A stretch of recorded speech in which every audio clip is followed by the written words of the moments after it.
finish. Spelunky 2 is a game that I will never, ever finish. Oh. Not in a million years. And statistically speaking, neither will you. Now, that sounds like a weird thing to say about a critically acclaimed sequel to one of the best roguelikes ever and one of my top games of this year.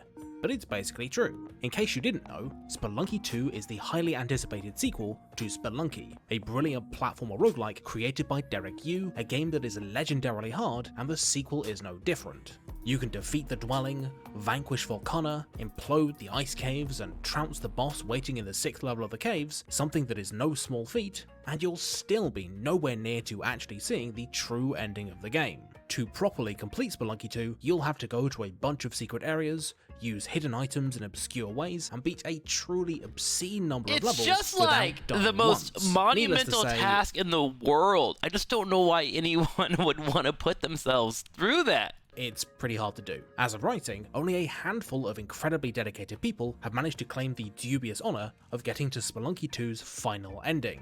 However, in spite of that fact, I think the game's approach to difficulty is actually spot on, and that it's part of a wider trend of allowing as many people as possible, from experts to total noobs, to experience games as they were meant to be played. See, for the longest time, the difficulty of video games has been more or less completely out of the hands of the people playing them. This makes sense in theory. Video games are meant to be frustrating. You're meant to hate yourself. You're meant to wake up and go, do I actually want to go to bed instead of playing this video game? You're meant to do all that, because that's what I feel when I play Spelunky 2. After all, it allows developers to personally calibrate the intended level of challenge for their game, this allowing game is players awesome, to by have the way. the best possible experience. That said, in practice, things are a little bit more complicated. Because players are going to be coming into games with different levels of experience and wildly varying levels of skill, they run into the classic Goldilocks problem. For every player that thinks the difficulty curve is just right, there are going to be 2 more who think it's too easy or too hard. Through absolutely no fault of their own, it's impossible for developers to account for the playstyles, level of experience, and accessibility requirements of every single player that's going to pick up their game, which, unfortunately, leads to people getting less out of otherwise great games than they potentially could. I can't count the number of times do people think Shovel Knight was hard? I thought we one-shot Shovel Knight. Only to realize that I really should have been playing on hard the whole time. Or, of course, the opposite scenario, but let's ignore that in favor of the one that makes me look good. Yeah? So, what's the solution here? How can games make difficulty settings that are applicable to every single player? Simply put, they can't. Yeah, there's no way. What they can do, however, is offload What some is of this that guy's point? How is he getting to Spelunky 2, making it accessible for everyone? From the I feel like I'm a part of that everyone sphere, you know? I'm an everyone man. But Spelunky 2 does not make me want to play it at all. The players, allowing them to customize their own experience and ensure the game is at the exact right level of challenge for them. I call this approach granular difficulty, because rather than having several discrete tiers of difficulty, games utilizing a more granular approach are instead filled with lots and lots of tiny decisions that can modulate the challenge of a game on the fly. This way of doing things has a variety of Metal Gear Rising giving Revengeance. players a much That's a smoother good game. transition into mastery, catering to multiple different playstyles at the same time, as well as creating legendary challenges worthy of only the most dedicated players, while still letting the rest of us plebs have a complete and satisfying experience. But I'll get back to that later. Spelunky does all this and more. The game is filled with different ways to either make the game easier or push yourself towards greater and greater challenges. One of the most obvious ways the game does this is through the shops. Spending treasure collected over the course of play can nab you extra health, helpful items, and restocks of your supply of ropes and bombs. But treasure is also your score at the end of the run. For new players who are just trying to progress as far as they can spend money to give themselves a much needed helping hand on their adventure, by buying a hover pack which helps with platforming, or a shotgun which can obliterate most enemies, whilst experienced players are encouraged to spend as little as possible. But the thing is like, when you go to buy something and you hit the wrong button and you accidentally blow up the shopkeeper, he gets pissed off and one-shots you. And then you're like, oh, I guess I can't hit any buttons here. What do you mean? To maximize their score. That shop room is a death trap. Shop-robbing criminal, which spawns powerful shopkeeper enemies, making the game much, much harder. But Spelunky's approach to granular difficulty doesn't end there. Players of all skill levels are challenged to push their limits and accept extra risk bit by bit, slowly improving their skills at the game. For example, a ghost urn spawns in every level and will always contain I love the ghost urn, it's pretty fun. But when broken, they summon the insta-killing ghost. Valuable idols are guarded by devious What the traps, fuck and is pets this can give you level? Is that a real level? a ghost. Valuable. What level is that? 4-3? I've gotten to like level 2. And they just have lava drop down on you? I think the creator of this game is Satan. Idols are guarded by devious think traps, he's Satan. and pets can give you a precious think hit he's the point if actual you escort devil. them to the end of the level, but have a nasty habit of wandering off and dying. If a new player wants to be cautious, they can safely ignore any urns, idols, or pets they come across. But if they want the extra cash to buy a big box of bombs, or a safety net for when they're exploring a new area they're not familiar with, they're going to have to test their platforming and planning abilities either by outrunning the ghost, dodging traps, I or just look safely at all transporting this and I their just new friend to the end insta-tilt. of the level, Oh learning my valuable God. skills in the process. It all so Xenoblade hard. Chronicles uses this approach with its unique enemies. Dotted around every map are some ultra-hard boss monsters that are often way harder than the story ones of the same level. These guys serve as optional tests of mastery and deadly lessons for players who want to really test their skills. If Wait, you've yet to is that a real master the flamingo? art of timing Shock's Monado shield move to negate special abilities, How many levels then are this there? big angry lizard And they're with like- reckless Godwin will knock your entire team over and then make I mincemeat saw a of you when video you with can't Grand fight Pooh back. Bear This that Yodaba linked, and it had like a certain threshold of things you had to hit. It took him like, what was it, years to beat it? Let me see. Let me look this up real quick. 3 months. It took him 3 months. Lost the boomerang. And there's a 3-hour VOD of him playing. And I watched like an hour and a half of it. I will say this game is really fun to watch when you watch a good player play it. For me, I just rage and quit because I suck at it. Beyond belief. But he had to like... P2 is a roguelike game. You get one life. Here, watch One it. single life. If you die, if anything goes wrong, you're dead. There's tons of ways to die instantly. You can fall to your death. You can get touched by lava and you die. Mm-hmm. You can get squished by elevators. Cool. There's a ton of different enemies that you can die to, including the squid, which we'll talk about later. In this Mysterious particular thing. challenge, I had to do a lot of things. We had to first of On all, top of that, there's fall damage. There's things that randomly shoot you if you don't pay attention. Random things charge you. Random things explode. Just random.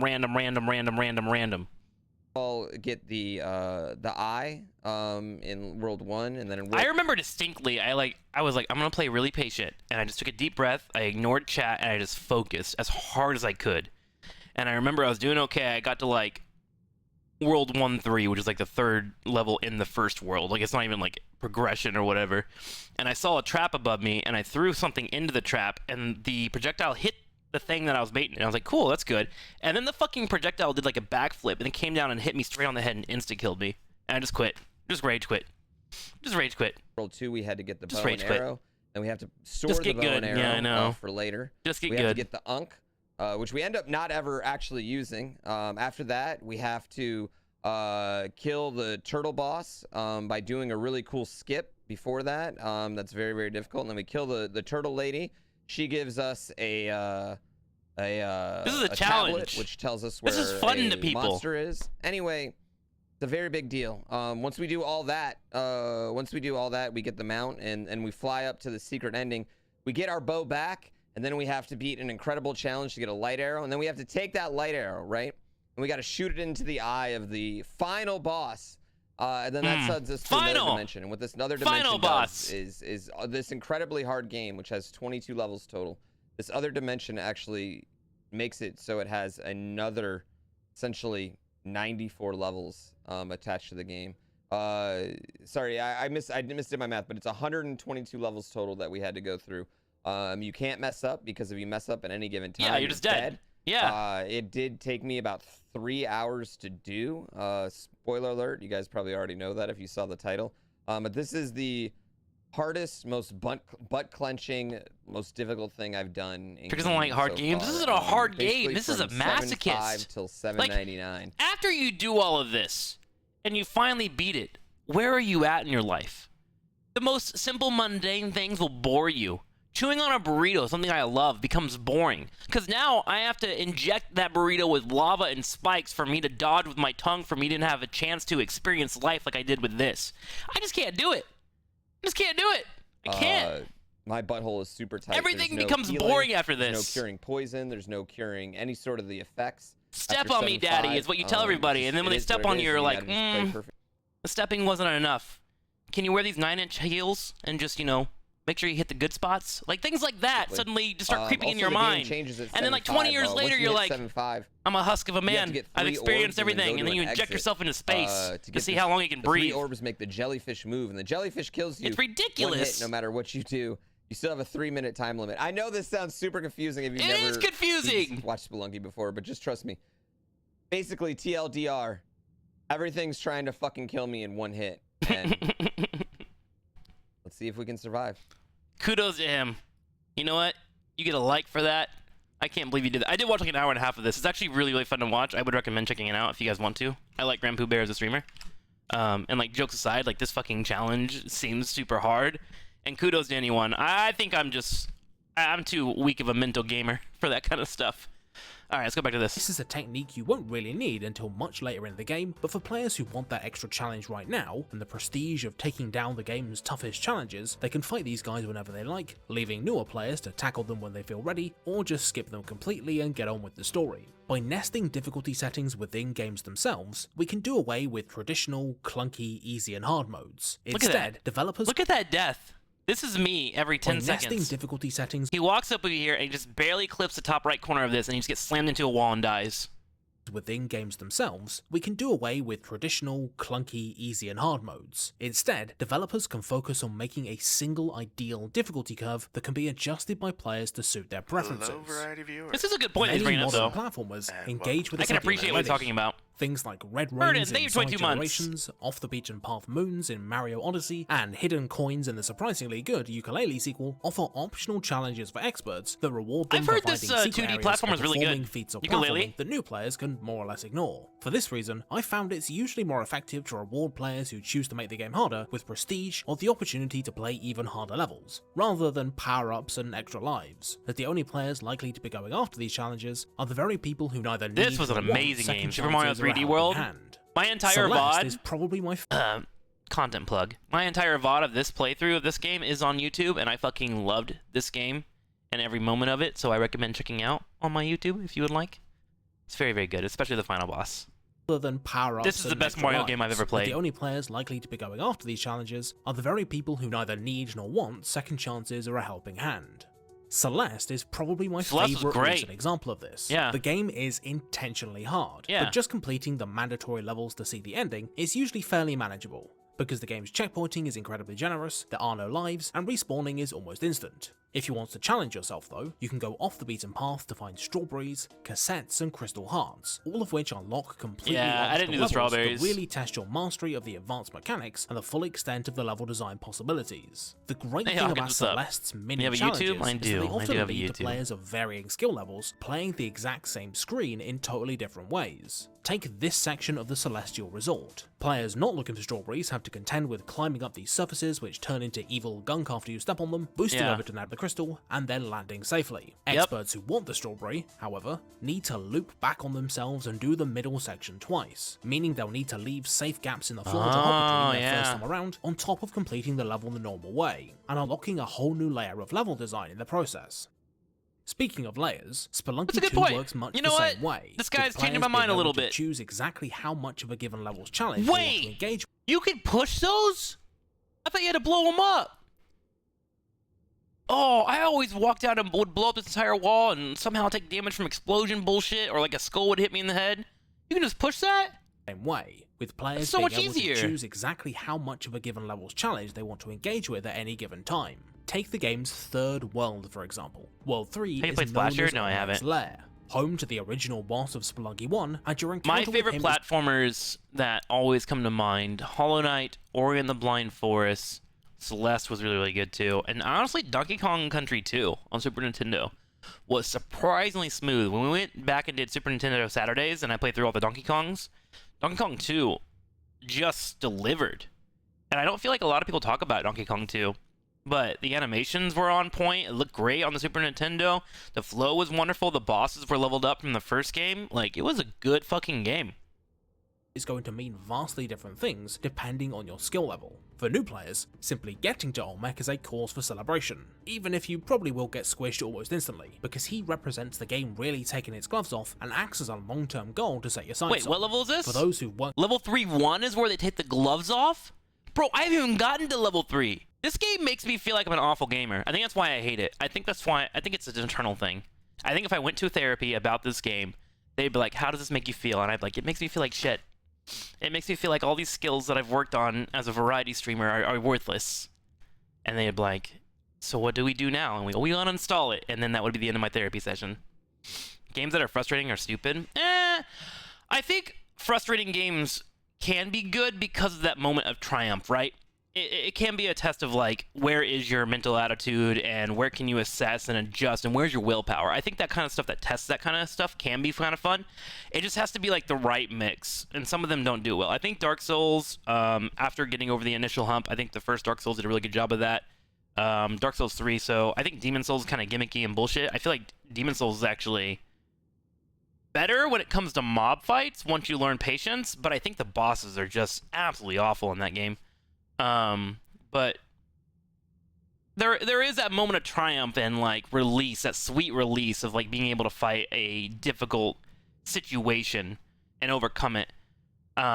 This game, you have to overcome so many situations that it feels like you're just beating your head against the wall, you know?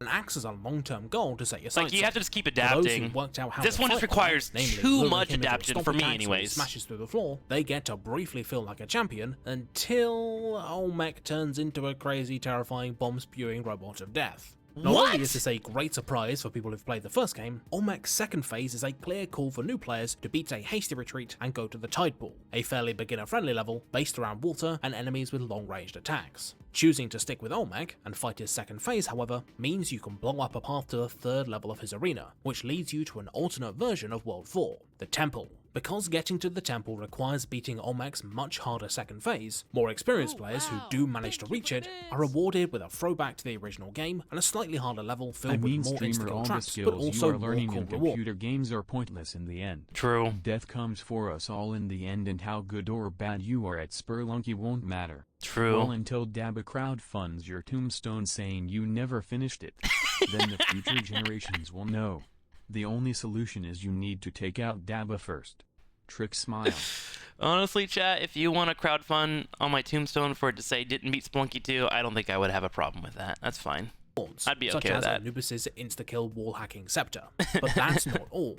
Spoiler warning for secrets in Spelunky 2's World 3. Oh, skip here if you'd like to spoilers! avoid them. Spoilers! If you're really good at the game, you can choose to fight Olmec's third phase, which is a mix of the two previous ones, ride him into the lava at the bottom of the level, and enter one of these hidden doors, granting you access to the Ankh, a super secret item that will resurrect you from death. Not only is this a great reward for fully mastering Olmec's lair, but players who manage to grab the Ankh are offered yet another granular choice. Use it as intended for a second chance, or spend its reviving powers to solve a hidden puzzle in both the Tide Pool and the Temple, unlocking even harder optional levels. God, I would be What so I like angry. most about Olmec's arena is that it is literally organized into layers, with deeper levels being built with different types of player in mind. For new players, Olmec's first stage is a climactic battle and a test of your wits that marks the end of the game's introductory levels. See, this is why you Intermediate can't link players me need these to expand- videos, chat, because, like, I'm watching this guy, and he's, like, making me, like, kind of appreciate this dumb game that I hate,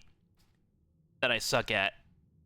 I'm like, oh, maybe it is kind of cool. It is kind of cool that you have all of these, like, different ways to play the game. It's pretty okay design. Thank you, Satan. Appreciate that. upon their experience in order to choose which version of World 4 they want to go to, and experts can face Olmec's ultimate optional challenge in order to get a secret item. Optional over challenge? and over again, the game asks you just how much difficulty you want to take on at any given time, and makes no judgment of the player either way. You can actually reach the end credits of Spelunky 2 without having to fight Olmec's second or third phases at all. By dividing the battle with Olmec, and by extension its difficulty, into interwoven layers like this, players who want an easier time aren't punished for chickening out, but equally, players who choose to push their luck are given a bonus challenge that feels like an organic, natural progression on what they've already done, rather than an arbitrary difficulty spike. A large flaw of traditional difficulty models is that players often want different things out of a game, but easy, medium, and hard difficulty modes end up conflating the desires of those who pick them. Players who want a challenge and test of their skills are more often than not looking for a This fair Bayonetta. fight against intelligent foes. Not these same dumb baddies, but with You can less kind of see margin. this was captured on Twitch. God, I really hope they up the bitrate on Twitch soon.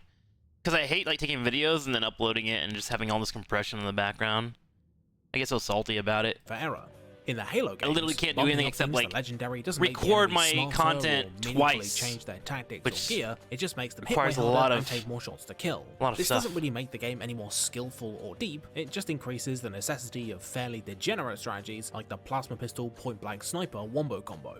This is broadly fine for completionists who just like collecting achievements, but players looking for a worthy challenge are going to come Like, my away computer's capable of disappointed. doing it. I've been Similarly, recording the videos total- off stream at like 10K bitrate, I think, is what I'm running. I haven't done any. I literally just threw in some numbers that were a few. It looks so much better. My computer can do it. I just can't push it to Twitch. Feels To bad. players who pick it easy or narrative mode might just want to experience the story, explore And the I'm getting world, more and or more have a power sensitive fantasy about with it a the more I minimal edit barrier to videos and entry. stuff. This is fine until you consider that the intended experience of most games is predicated on some degree of tension and emotional stakes, something that is all but removed in lazily designed narrative modes, meaning only people looking for a big power trip are going to get what they actually came for. People who are new to games or those who have Risk your disabilities brain! deserve Hey, to be Risk able your Brain to is play impossible the to same stream on game as Twitch. everyone else, not be forced to choose between an objectively inferior So much borderline compression, there's so insulting much experience stuff and a happening in the level of background. difficulty that prevents them from playing at all. Granular difficulties, however, give players the opportunity to decide precisely how much challenge they want to deal with, and by extension, what kind of experience they want to have. Hades is a game that does exactly this, letting new players experience the complete narrative and also letting experts get their teeth stuck in without compromising on story or challenge for either. The more I think In about it, the more I you think gain Hades power- was Game of the Year. What games competed with Hades? Hades release date. Hades was 2018? Really? Was it 2018? Ooh. Hades release date, full release date. Because 2018 had good games, right? It was September 17, 2020. Ooh, it did compete with Ghost of Tsushima. That's a toss-up. Never mind. Second place. Tsushima beats it. Power between runs by throwing crystals at this big expensive mirror to level up various talents. Luckily, the game avoids repeating the mistakes of games like Rogue Legacy, which forces players to grind for ages just to have a chance at progressing. What by game of the year? front-loading all What game of the year 2020? What won? Last of Us Part 2. I can see it. But my heart tells me no. Tsushima and Hades should beat that game. Third place. What all came out in 2020? Let's look. Last of Us 2. Ghost of Tsushima. Game of the year. Cyberpunk 2077. Like, Last of Us Part 2 did have emotional beats and make you regret hitting buttons in video games, which is like a testament to emotional design, right? Like, I remember when I had to hit square to kill a character in that game, and I just like did not want to do it, but the game made me do it. That was a really hard emotional tug at my entire heart, my brain, my whole thought process. So like, because it did that, I agree that it can be worthy of awards. But Last of Us 2 is just like an experience that everyone should play, but I can't recommend it. Right? It's so weird because like everyone should play it to feel it, but it's hard to be like, play Last of Us 2. Enjoy yourself. Here's a good game, you know? It's hard to say that. the most useful talents and making them available without needing to unlock them, allowing proficient players to get most of the way to full power in a couple of runs. The later, more expensive talents are focused on support-based and defensive upgrades like extra health or a better chance at rare boons, which give newbies the extra room for error they need to beat the final boss, which is where the real fun starts. Once you've beaten the final boss for the first time, you unlock the Pact of Punishment. More or less, it works like the Mirror of Night in reverse. Instead of making yourself tougher, you make I didn't the really get enemies into in this the world stuff. I stronger did it for the more you speedruns level with up, Walter that we did on causing the game to YouTube, become but way I didn't really harder. care about Those all this little stuff. Dumb skull enemies that I spawn was in the happy first beating two the game worlds, and enjoying well, myself. They become way more dangerous when all enemies ignore the first few instances of damage, and sitting back slowly sniping enemies with the bow is impossible when you're on a strict timer. Did you think fighting Megara in Tartarus was too easy? Well, then have fun fighting These all were three cool, Harvey actually. Sisters at once. Oh, I mean, wait, it's still pretty easy, but you know what I mean. For players who want a challenge, your first successful run of the game is, in essence, the end of the tutorial, and the Pact of Punishment represents the real progression system, even going so far as to undo your progress on the Mirror of Night at certain settings. I But for loved players just wanting Athena to see the story and reach the end credits, however, and, the Pact is entirely optional, Zeus. allowing the Those two were my different favorite kinds of players builds to to exist in run. parallel to each other, each enjoying the game in their own way. Now, I promised I'd tell you why you wouldn't beat Spelunky 2 anytime soon, and its ultra-hard endgame works the exact same way, but it kinda turns everything up to 11. Despite a well-earned reputation for being tough, Spelunky 2 provides players of all skill levels and playstyles a bunch of opportunities to play the game their way, and end each run feeling as if they've accomplished something. Even if they're nowhere near good enough to actually beat the game, newer Spelunkers are given loads of smaller, more manageable goals, each of which feels like a journey to mastery all of their own. First and most obvious in this department is the Tunnel Lady, returning gender-flipped from Spelunky 1, who offers new players little mini-quests like bringing a particular item or amount of money to her so that she can build a shortcut to I that haven't floor. met her at all. By focusing on these objectives seems nice. instead of the bigger picture win, newer players can gradually chip away at the game without having to bash their face against the dwelling every single time. This is helped by a much greater variety of biomes and level features this time around for exploration-focused players to discover and challenge-focused players to jump right into, keeping things fresh as they slowly master areas that were once intimidating. Instead of running away from the Quillback, players can try to kill him for some free bombs and health, they can try experimenting with idle traps like this lava one, and even start to explore riskier, longer-term strategies like Kali altars. Spelunky 1's soft time limit of 2.5 minutes has even been boosted to 3 for the sequel, giving new players time to explore and fulfill those personal Wait, goals there's rather a than being time forced limit to on rush. the levels? I would die so quickly in these games. I didn't even know there was a time limit. You have a time limit on every level? 3 minutes? What the heck? Blindly into oblivion.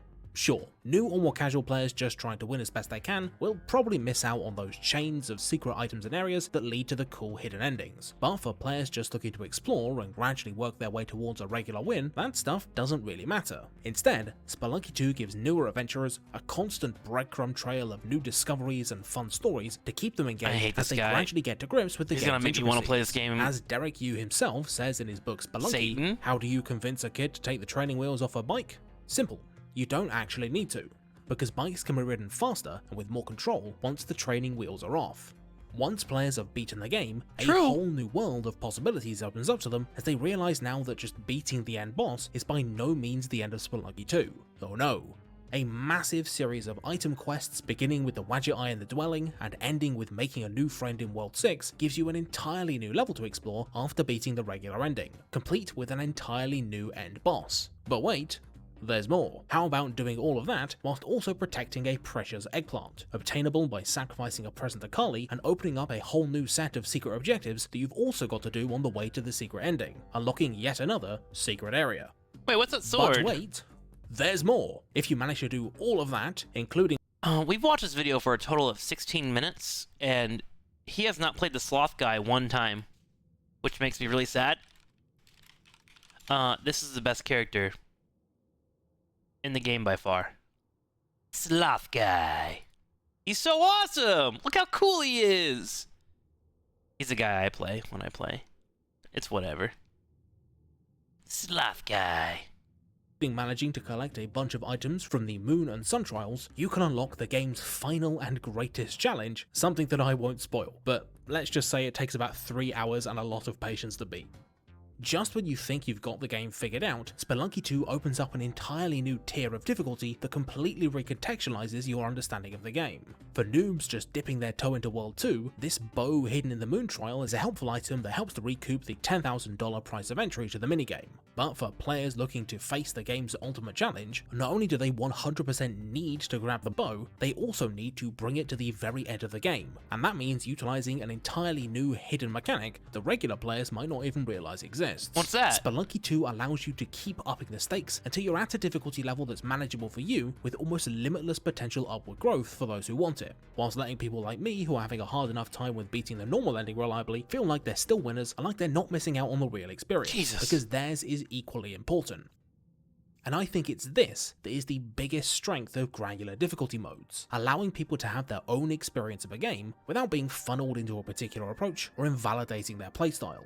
Summoning friends in Dark Souls to beat bosses. I think it's really cool, and it's like a good point that he's bringing up, but like sometimes you just want to be led on an adventure, which is something that we shouldn't frown upon. I don't think this guy is, but sometimes it's just kind of cool to be like, here's the experience that the developers intended, just go with it. Like, that's what I always look for whenever I play a game. I always look for, this is the intended experience. Like, that text right there lets me decide what I'm going to pick in difficulty. which is great in my opinion. Makes the game substantially easier, but it doesn't make your triumph over its big scary bosses feel any less awesome. Speedrunning your way to Hyrule Castle for the thrill of fighting a fully powered up Ganon. Dude, have you guys watched the Breath of the Wild speedrun? I haven't watched one in a couple of years. Players to know what they're doing and to have fun their own way. And using but it's robots really in fun to Factorio watch. to ignore the late game logistics or making inefficient spaghetti conveyor belts doesn't mean you've played the game wrong, so long as it was just as challenging and interesting for you as an expert would find a perfectly balanced Kovarax setup. Also, for those players who really need it, modes like Celeste's Assist mode or Hades' God mode are great too. That's because they allow disabled or brand new players to boost their chances and have an experience that's just as challenging as everyone else's. These modes aren't cheating unless you'd use them when you don't really need them. For those that do, these options allow players to experience games as they were meant to be played. Oh, you can slow Granular down and do all the difficulty modes strawberries? aren't That's kind of universally cool. applicable, but I think with some care and attention, they can make games more accessible for those who want to give them a go, while also allowing master gamers to face challenges truly worthy of their time and attention. And there's nowhere better to look It's always for fun an to me when example games have super than easy if you just want the Spelunky 2. story. My girlfriend's one of those gamers. She's been getting into games lately, and she'll pick like the story mode. And I think it's important for people to have that natural progression in gaming in their life, right? Where they can play games on super easy baby mode, if you will, and just like absorb the game and get into games and see how cool and special they can be and how many moments are made for them. I actually have no qualms whatsoever with super easy baby mode. I think it's a great feature that more games should have, just so people can kind of experience things at their own flow. Of course, now that I think about it, granular difficulties also let complete noobs justify the fact that a game is too hard for them, whilst also sparing their ego. But you'd have to be some What I sort of don't like insecure about story mode, actually, this is one qualm I've seen with it. Story mode changes the buttons. They changes the buttons of like what's in the other modes. Like for Ratchet and Clank, for instance, L1 was the grapple in the mode that I played in or whatever. But if you put it in easy mode, it changes it to circle, which is weird because like I just got done beating the game on whatever mode I played it on, and she would get to a part where she would get stuck, and I would take the controller from her, and it changed the controls completely, which I thought was weird. It's a really odd choice for them to do that. And what's weird about it too is they actually didn't fix it to where the graphics say the same thing on the screen. Like you would run towards something and it would say L1 above it because it was in the normal mode, but it's O actually on your button, which I find it to be more confusing. So I think a more thorough pass on those type of easy modes would be nice to see. But overall, still good. narcissist to do that, right? Oh no. Hey, hello, and welcome to the special after the video bit. Wow, this is a long one, wasn't it? Whoa. Oh yeah, I remember that this is the character. Isn't part that of character each like a video where I robot? go through and shout out a better YouTuber than myself, and That you also get for thank playing a my mini super game? cool patrons. If you want a cool YouTuber to watch, you can't do much better than King K, undisputed monarch of lengthy Nintendo. Okay, cool. Well, that was actually an awesome video, Yo Dabba. Fuck Spelunky too, but now I respect it a little bit more. Okay? Easy mode. Let's queue up.